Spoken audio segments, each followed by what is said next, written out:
বিসমিল্লাহির রহমানির রহিম।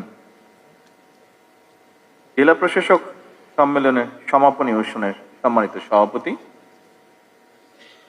সদস্য মন্ত্রী পরিষদ, উপদেষ্টা পরিষদের সদস্যবৃন্দ, উপস্থিত সচিবগণ, উপস্থিত সেনাবাহিনী প্রধান, নৌবাহিনী প্রধান, বিমান বাহিনী প্রধান সহ পুলিশ বাহিনী প্রধান, আজকের এই অনুষ্ঠানে উপস্থিত বিভাগীয় কমিশনার এবং জেলা প্রশাসকবৃন্দ, বাংলাদেশ অ্যাডমিনিস্ট্রেটিভ সিভিল সার্ভিস অ্যাসোসিয়েশনের সদস্যবৃন্দ এবং ভদ্র মহিলা মহোদয়গণ, আসসালামু আলাইকুম।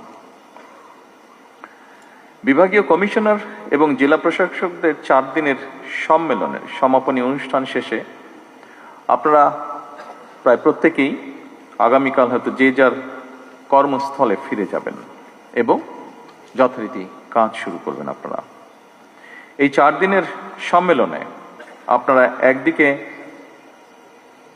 প্রশাসনিক বিষয়গুলো সম্পর্কে হালনাগাদ তথ্য পেয়েছেন, অপরদিকে বর্তমান সরকারের লক্ষ্য, উদ্দেশ্য এবং কর্মসূচিগুলো সম্পর্কে হাতে কলমে অবগত হয়েছেন। সম্মানিত জেলা প্রশাসক এবং কমিশনারবৃন্দ, আমি কথাটি আগেও বলেছিলাম, সেদিনকার অনুষ্ঠানে কম বেশি বলেছিলাম, দেশ এবং জনগণের কল্যাণে আমরা দলীয়ভাবে যে সকল ইশতেহার প্রণয়ন করেছিলাম সেই ইশতেহারের পক্ষে দেশের জনগণ সমর্থন জানিয়েছেন। সুতরাং এটি এখন আর বিএনপির দলীয় ইশতেহার নয়, বরং এটি এখন দেশের জনগণের ইশতেহার। এটি এখন জনগণের জন্য সরকারের ইশতেহার। সুতরাং এখন ইশতেহার বাস্তবায়নের পালা। জনগণের কাছে দেওয়া আমাদের অঙ্গীকারগুলো এই মুহূর্তে আপনাদের সামনে আমি পুনরায় বিস্তারিতভাবে তুলে ধরতে চাই না, তবে শুধু এতটুকু বলবো, জনস্বার্থে নেওয়া সরকারের কাজগুলো বাস্তবায়নের প্রধান দায়িত্ব জনপ্রশাসনের উপরে বর্তায় এবং তাই সরকারের কর্মসূচি বাস্তবায়নের জন্য প্রশাসনের সাফল্য শেষ পর্যন্ত সরকারের সাফল্য হয়ে দাঁড়ায়। এ কারণেই আমি বলি, জনপ্রশাসনের কর্মকর্তাগণ, বিশেষ করে বিভাগীয় কমিশনার এবং জেলা প্রশাসকগণ হচ্ছেন মাঠ পর্যায়ে সরকারের প্রশাসনিক অ্যাম্বাসাডর।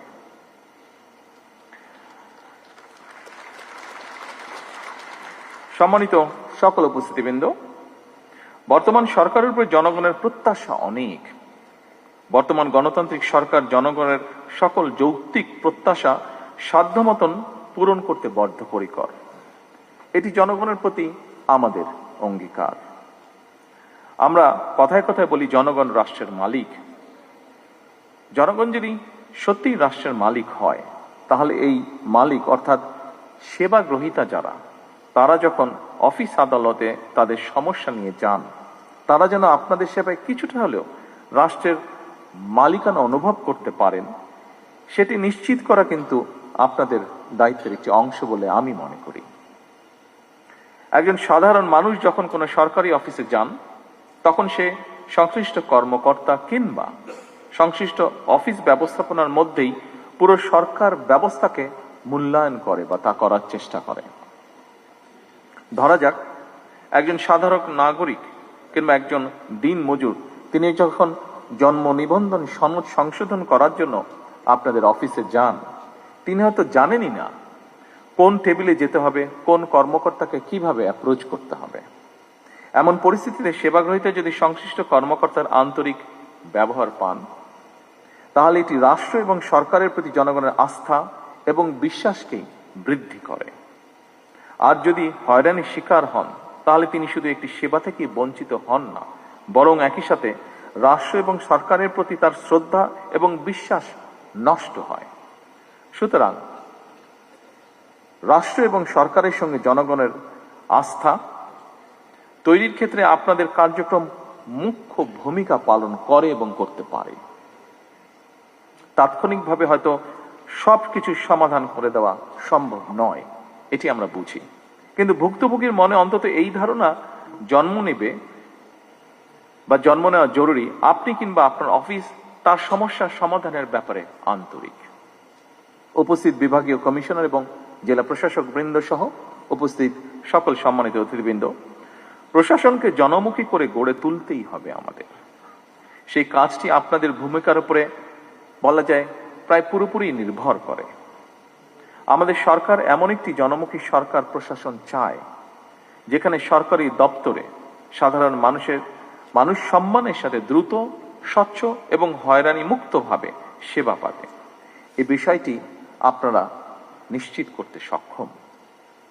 আইন অবশ্যই গুরুত্বপূর্ণ, কিন্তু মানবিকতাও আরো বেশি তাৎপর্যপূর্ণ।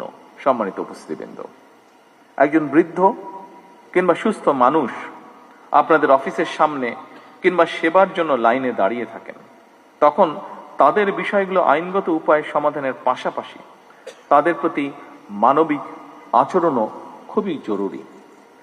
সেবা গ্রহীতার প্রতি আপনাদের আন্তরিক ও সহানুভূতিশীল ব্যবহার তাদের প্রতি রাষ্ট্র এবং সরকারের ব্যবস্থা সম্পর্কে ইতিবাচক ধারণার জন্ম দেয়।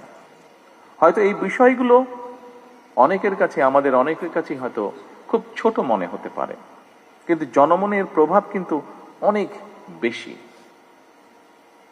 ভবিষ্যতে এসব বিষয়গুলোর প্রতি আরো মনোযোগী এবং যত্নবান থাকার জন্য আমি আপনাদের দৃষ্টি আকর্ষণ করছি। উপস্থিত বিভাগীয় কমিশনার এবং জেলা প্রশাসক বৃন্দ, রাষ্ট্রের সবচেয়ে বড় সম্পদ হলো জনগণের বিশ্বাস। সরকার এবং প্রশাসনের স্বচ্ছতা ও জবাবদিহিতার মাধ্যমে জনমনে এই বিশ্বাস কিন্তু ধীরে ধীরে গড়ে ওঠে। এই ব্যাপারেও আপনারা যত্নবান থাকবেন বলে আমি দৃঢ়ভাবে বিশ্বাস করি। প্রশাসন শুধু আইন প্রয়োগের যন্ত্র নয়, এটি মানুষের সেবার একটি মাধ্যম। আমি একটি বিষয় গভীরভাবে বিশ্বাস করি, আমাদের সমস্যা অসংখ্য, তবে সম্ভাবনাও কিন্তু কম নয়। আমাদের দেশের ডেমোগ্রাফিক ডিভিডেন্ড যেটি আছে, এর সুযোগ নিয়ে আমরা যদি তরুণ এবং কর্মক্ষম জনগোষ্ঠীকে দক্ষ জনশক্তিতে রূপান্তরিত করতে পারি, তাহলে এই জনসংখ্যাই কিন্তু হবে আমাদের জনসম্পদ। এবং বিশ্বাস রাখুন, এরাই কিন্তু বদলে দিতে পারবে আমাদের এই প্রিয় বাংলাদেশকে।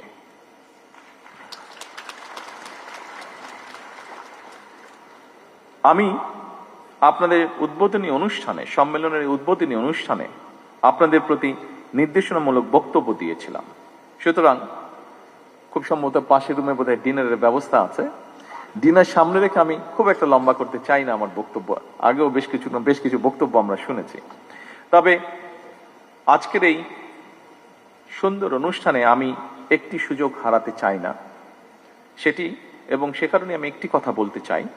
যথাসম্ভব আসুন, যথাসম্ভব মানুষের উপকার করার মানসিকতা নিয়ে আমরা সামনে এগোই।